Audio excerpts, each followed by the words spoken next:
people lived happily under the rule of a king. The people of the kingdom were very happy as they led a very prosperous life with an abundance of wealth and no misfortunes. Once, the king decided to go visiting places of historical importance and pilgrim centers at distant places. He decided to travel by foot to interact with his people.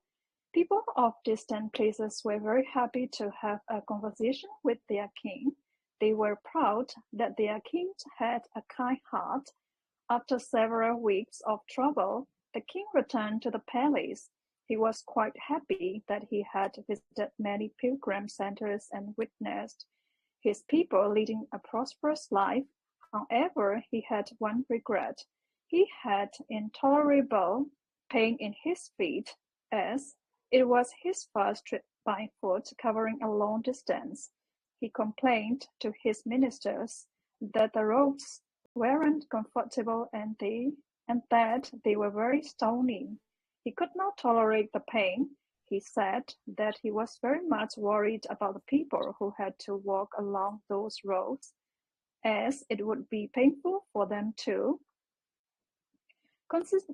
Considering all this, he ordered his servants to cover the roads in the whole country with leather so that the people of his kingdom can walk comfortably.